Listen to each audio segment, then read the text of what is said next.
Let's jump back into esters. I discussed the fact that esters were critical yeast-derived flavor components of beer, and we saw that the esters fall into two main categories, acetyl esters or ethyl esters. Either is formed via a CoA-linked acyl chain and an alcohol. For the acetyl esters, that's acetyl-CoA and some fusel alcohol, or for the ethyl esters, a medium-chain fatty acyl-CoA and ethanol. So esters are an endpoint for those Ehrlich pathway products. Esterases are the enzymes that couple an acyl group to an alcohol, and there are many of these supporting the formation of esters. Few have clearly defined reaction mechanisms, but this cartoon suggests one way it can happen, through a mechanism reminiscent of the serine protease mechanism you might have learned in your biochemistry course. Direct activation of the Ehrlich alcohol occurs via abstraction of its hydroxyl proton by a basic histidine in the active site. The newly nucleophilic oxygen invades the thioester of the acyl chain at the carbonyl carbon, displacing the CoA moiety. This then takes the proton back from the histidine. The new ester departs the active site. R1 here is the fatty acyl moiety, and R2 is the fusel alcohol.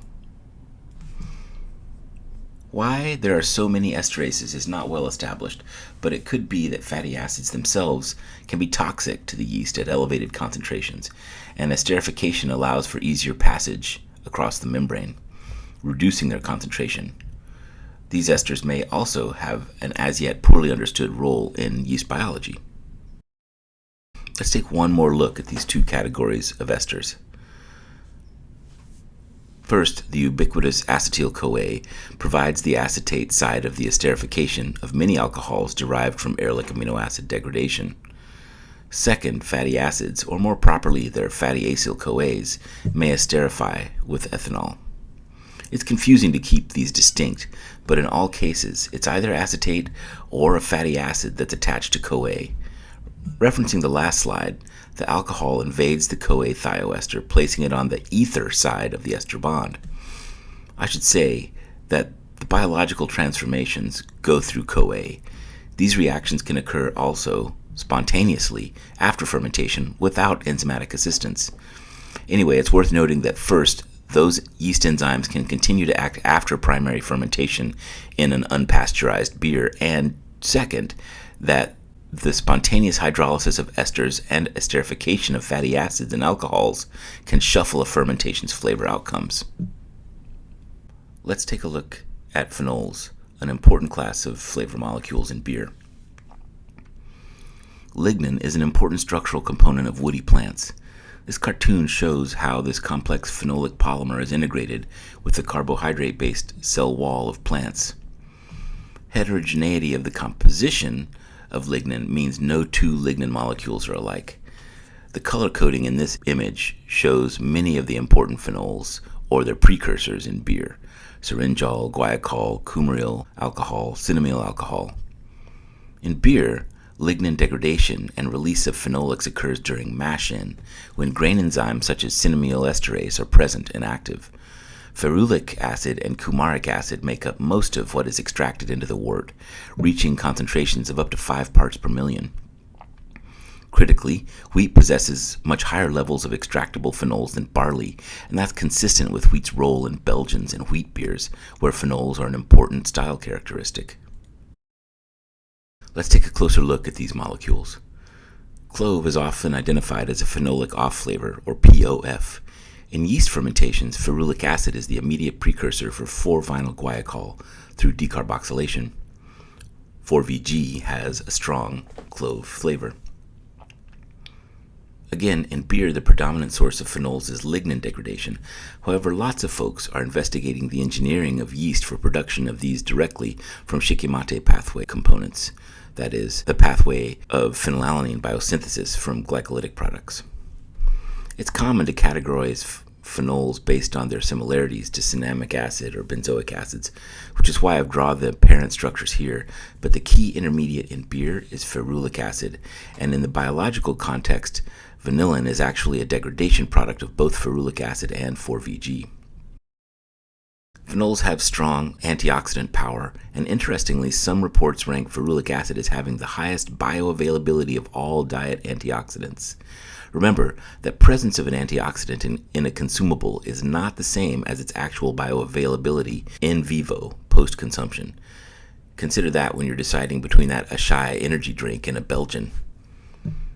As a bit of deeper background, the antioxidant power of phenols is threefold. Phenolic hydroxyls are good proton donors for terminating radical reactions. As targets of reactive oxygen species, the coupling of hydroxyl to the benzene ring allows for electron delocalization, meaning the resulting radical is stable and only inefficiently initiates or propagates other subsequent radical reactions. It can diffuse away or be scavenged by biological reduction systems like glutathione. Finally, inhibition of free radical generating enzymes either by metal chelation or direct interaction with the protein is another way that phenols can act as antioxidants in vivo.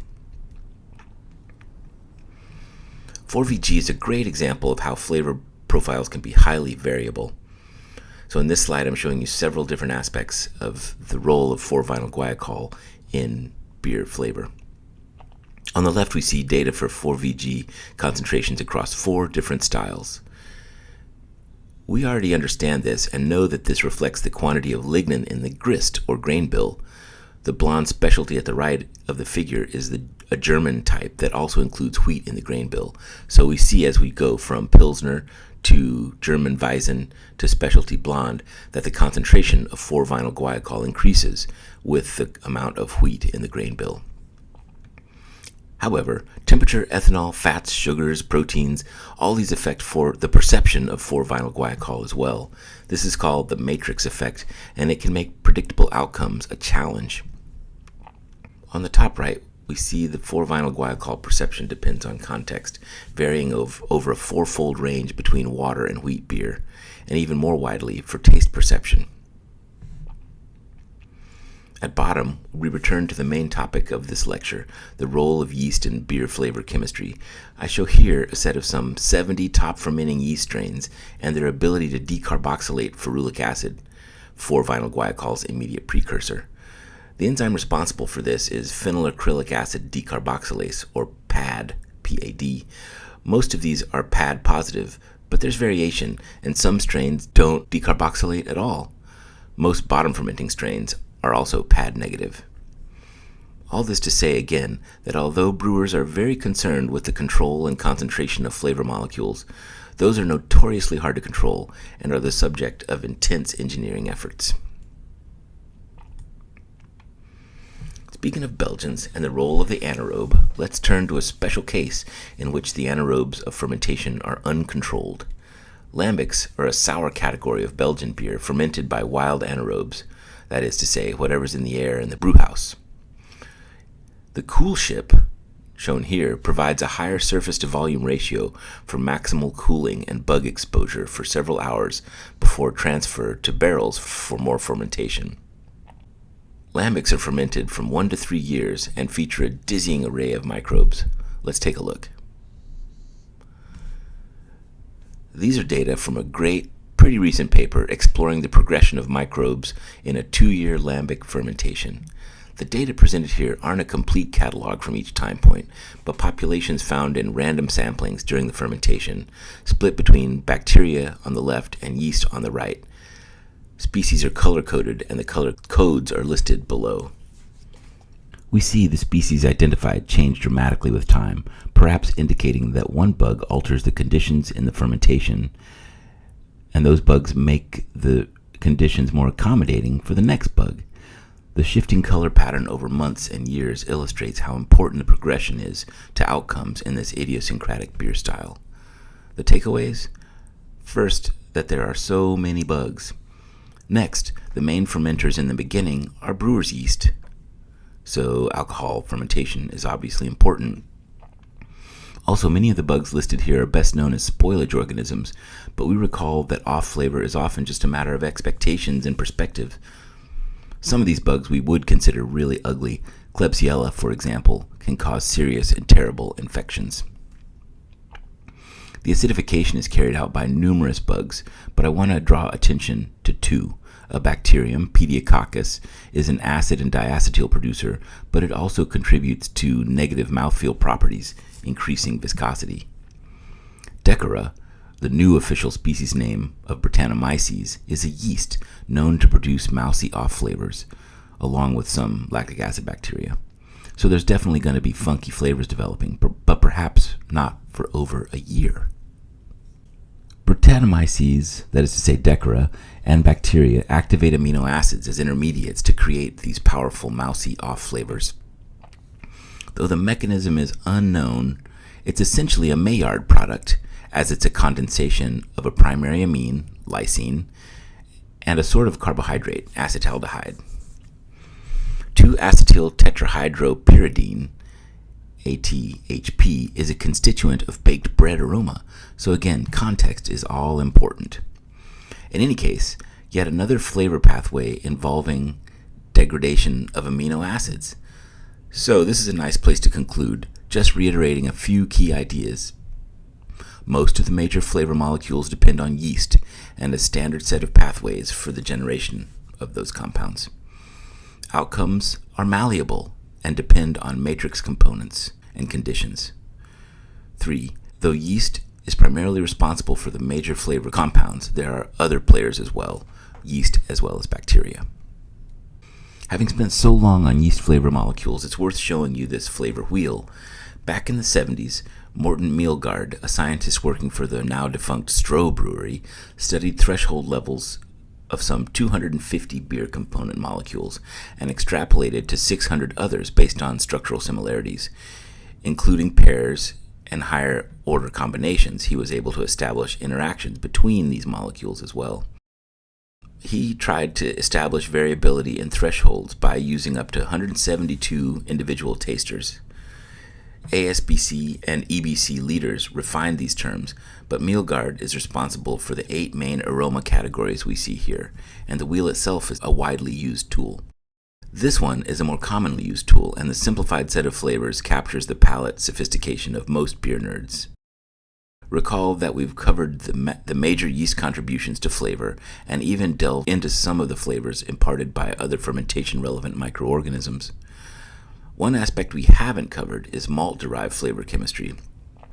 For our purposes today, we'll use mousy off-flavor pyridines and pyrrolines we just discussed as a point of connection. Those are technically considered Maillard products, even though in the case of Brettanomyces and Pediococcus, they are microbially derived. However, process-derived Maillard products, that is to say, the heat-dependent condensation of amino acids and carbohydrates during cooking, are very important color and flavor molecules in beer. For now, we'll say they fall into the burnt, toffee, and malty categories of this flavor wheel. Another category we've only touched on are hop-derived flavors, which we'll explore more fully in the next lecture.